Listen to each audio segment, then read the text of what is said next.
Last session, I talked about how vulnerability is contagious.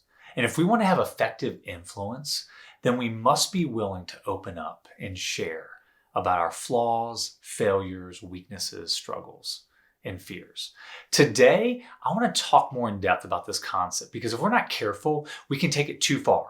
We can go too much to the extreme of authenticity and become known as someone who just talks about their issues all the time. And that can hinder and hurt our influence.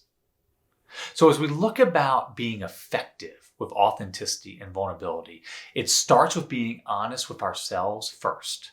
And then we can wield its power to being authentic or honest with others. The Greeks had a saying, know thyself. Socrates later expounded upon it by saying, the unexamined life is not worth living.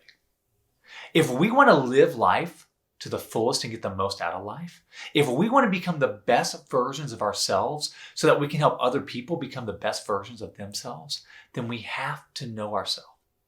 I've talked extensively about the importance of self-awareness. Self-awareness is foundational to effective leadership. You cannot be an effective leader if you don't know your strengths, weaknesses, and blind spots. Therefore, it starts with being honest with ourselves and examining the not so pleasant areas of our life. Once we do that, then we need to have a few people around us that we trust, some friends, some family. Call it your inner circle. We need to process what we're learning. We need to talk about those strengths, weaknesses, and blind spots with them. They will help us make sure that we are seeing ourselves with the right lens.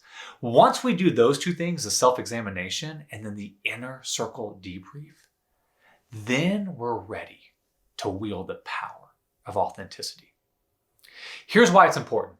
If we don't do those steps first, and then we start sharing and opening up and being vulnerable, you know what happens more times than not? Those conversations become about us and not the other person. And if we do that enough, we can be known as a person that fits into 3 categories. You might be known as a person that fits into all of them if you're not careful. The first category is you're known as a person who airs out their dirty laundry. All you do is talk about your issues all day long. Second, you become a woe is me type of person. Call it an Eeyore, right? From Winnie the Pooh. You only talk about the negative and you're known as a complainer. Or 3, you're known as a person that likes to play the victim. You talk about all the bad things that have happened in your life and you blame other people. Any 3 of those categories, they will hurt or hinder your influence. But when we follow those steps, we are self-aware. We've examined ourselves. We know our strengths, weaknesses, and blind spots. And we've debriefed and processed those areas with our inner circle. Then we're not constantly looking around to talk about ourselves. We wait and pick and choose a moment to be vulnerable. And when the opportunity arises, we can encourage someone through our past experiences. We can be talking to someone and they talk about how they're going through a really difficult season of life. We can tell them we've been there. We can very concisely and briefly talk about our season of adversity, and we can let them know that we understand it's hard and that we're there for them. Or you can be planning a speech or a teaching session and you really want to hit home a point. You can bring up a story about how you failed and what you and they can learn from it. And when you tell that story, it's not about you and reliving the moment, but it's about what the audience can learn from your story. You see, we should always ask the why. Why do we want to be authentic? Why do we want to be vulnerable? Why do we want to share this in this moment? For anyone who is outside of our inner circle, the why should never be about us, but it should always be about the other person. It should be about encouraging them or adding value or wanting to help them. That's why we want to be authentic and real, because we want to help that person out, help them become the best version of themselves that they can be. Here's today's game plan.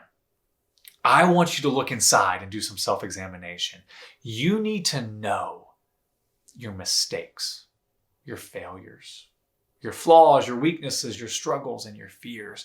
Take the time to do the hard work and figure those out. Once you do that, I can guarantee you they won't haunt you anymore.